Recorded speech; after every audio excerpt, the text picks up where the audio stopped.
Finally আমি যাব ওলালোঁ গুৱাহাটীৰ ঘৰৰ পৰা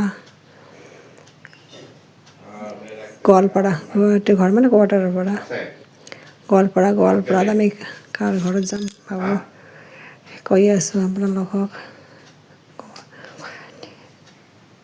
গৈ আছোঁ আমি জালুকবাৰীলৈ উবেৰ লৈ।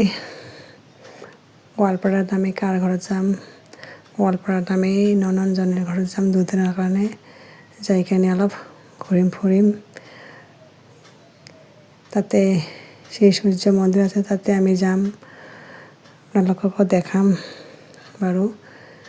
এতিয়া আমি উবেৰ লৈ জালুকবাৰীলৈকে গৈ আছোঁ। জালুকবাৰীৰ পৰা আমি এইফালে বাছত উঠিম। আমি জালুকবাৰী আহি পালোঁ, বাছত উঠিলোঁ গোৱালপাৰাৰ। গোটেইকেইটা উঠি বহিলোঁ বাৰু আমি গাড়ীত। গোটেইকেইটা বহি আছোঁ আমি, এতিয়া গাড়ীখন এৰা নাই। আহি পালোঁহি আমি গোৱালপাৰাত আহিলোঁ আমি মোৰ ননন্দজনীৰ ঘৰত। তাতে দুদিনমান থাকি শ্ৰী সূৰ্য পাহাৰ ক'ত ঘূৰিম আৰু ঘূৰিবৰ কাৰণে আহিছোঁ ল'ৰা ছোৱালী দুটাক লৈ।